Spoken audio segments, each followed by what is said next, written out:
₹60 माझ्याकडे पैसे आहेत ना.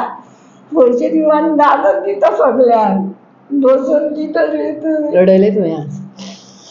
बसून तिथं माझ्या आणि मग अर्जन दादा मग सगळ्यात पावतात सगळी केंद्रात मग कोण कमी गेली ना अजून तिथं मग कोण ना कोण. गुरुप्रसाद दादा स्वतः देत होते. गुरुप्रसादाची किंमत ₹30 होती. पिशवीत बघितलं तर ₹5-10 होते. कसं घेणार? सगळे जण घेतात ₹30 देऊन, आपल्याकडे पैसे नाही. गेली गेटपर्यंत, आता नको आपल्याला असं म्हणून दादानी दीपक दादाला बोलवलं आणि सांगितलं तिला बोलवलंय म्हणून सांग, आणि आपल्या हाताने त्यांना गुरुप्रसाद दिला. तशीच परिस्थिती प्रतिमांची. कसं तरी गोळा करून ₹100 दिले.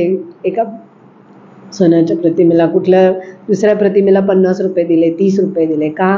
तर आपण ती विकत घ्यायची आहे असं म्हणून. तर त्यांनी घेतले नाहीत पैसे.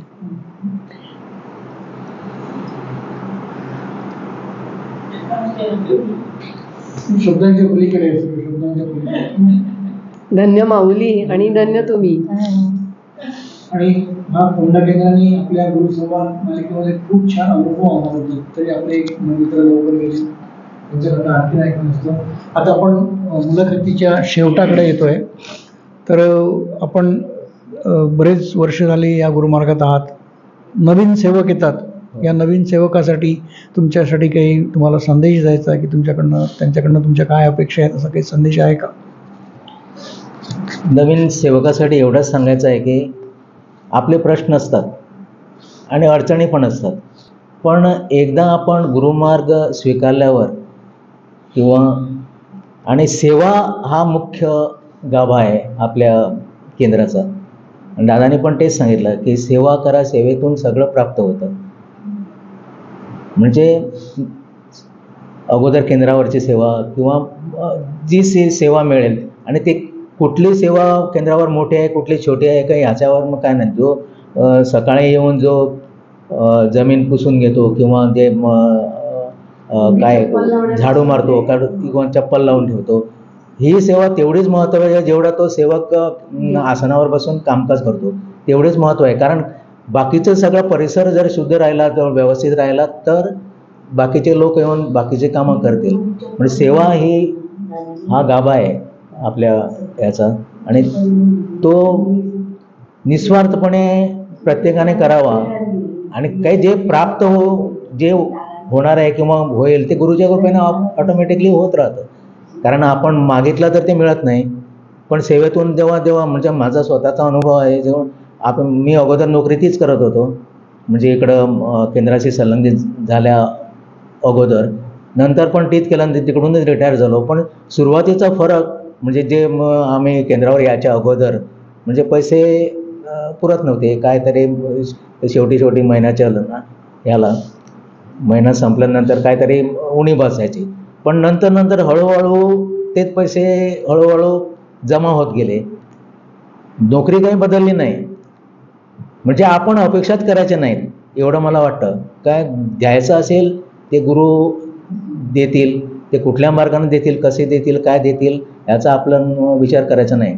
आणि म्हणून ती सेवा ही आपण निस्वार्थपणे करायचं. दुसरं कोणी सांगितलं म्हणून नाही करायचं, आपल्या मनामध्ये येते किंवा आपल्याला काहीतरी मिळालं केंद्रावरून, आपण दुसऱ्यांना काहीतरी द्यायला पाहिजे, हा विचार सदोदित असायला पाहिजे सेवकामध्ये, नवीन सेवकामध्ये. एवढंच मला निरपेक्ष निस्वार्थ बुद्धीने करून, हो, हे आपल्या प्रार्थनेत पण आहे. म्हणजे ते अपेक्षा काही धरून करायचे नाही, सेवा म्हणून करायचे. आणि दुसरा कुणाला आपल्याला तर करायला सेवा करतो म्हणून तो आपल्याला चांगला म्हणेल आणि हे कला, ही अपेक्षा अजिबात ठेवायची नाही. कर्तव्य म्हणून करायचे, एवढंच सांगायचं. का तुका किती सांगून दिसतात सेवेचे किती महत्व, येऊन कित्याक करून आता जाय. पया आमचे भुरगे आहे ना, ते शेत तांकां इतके मेळ्ळा दादानी म्हाज्या खातीर, इतके दिला तांकां दादानी, कमी दिना, तोंडान उडोवपाक दिला, तोंडान उडोवपाक दिला म्हूण चड खाता म्हणून ती शेत हांगा येयना. कळ्ळें?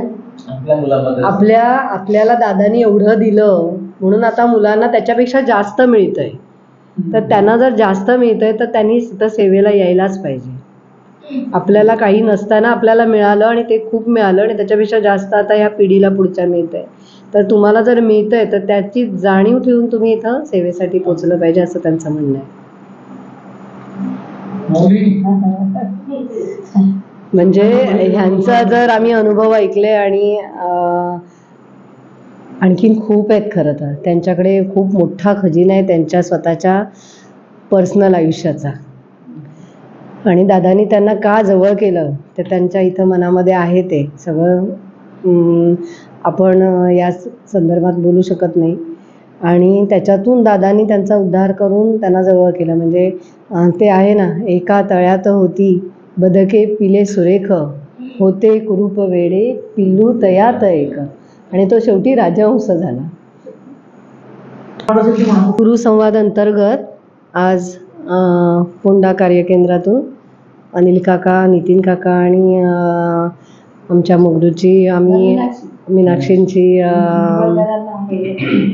दादांविषयीचे अनुभव आम्ही ऐकले. त्यांच्या संपर्कात त्यांनी जी ऊर्जा घेतली आणि त्याच्यातून पुढे त्यांचा कसा उद्धार झाला हे सगळं त्यांनी सांगितलं. तर आम्ही आता याची आरतीने सांगता करूया. किती उपकार गुरुमायेचे, म्हणून किती उपकार गुरुमायेचे, म्हणून किती उपकार. अनंत पराध घालून पोटी, अनंत पराध घालून पोटी, पदरी घे उदार, पदरी घे उदार. किती उपकार गुरुचे, किती उपकार गुरुमायेचे. चरणन जागा जाऊन आली, चरणन जागा जाऊन आली. लोटला निज प्रेम लोटा निज प्रेम किती उपकार गुरुमायेचे, किती उपकार. मूढ बाळ मी प्रेमळ मायती, मूढ बाळ मी प्रेमळ मायती. घेतला माझा भार, घेतला माझा भार. किती उपकार गुरुमायेचे, किती उपकार गुरुमायेचे, किती उपकार. मुक्ती सुख मज हाती दिले, मुक्ती सुख मज हाती दिले. त्रिभुवनी केले तो, त्रिभुवनी केले तो. किती उपकार गुरुमायेचे, किती उपकार. आळवितानत कंठ गाठतो, आळवितानत कंठ गाठतो. कुंडला वेद विचार, कुंडला वेद विचार. किती उपकार गुरुमायेचे, किती उपकार गुरुमायेचे, किती उपकार. सच्चिदानंद सद्गुरु साईनाथ महाराज की जय. श्री गुरुदेव दत्त सदानंदाचार्य प्रभु सच्चिदानंद सद्गुरु श्री पंत महाराज की जय. श्री गुरुदेव दत्त श्री सद्गुरुमान दादा महाराज की जय. श्री गुरुदेव दत्त.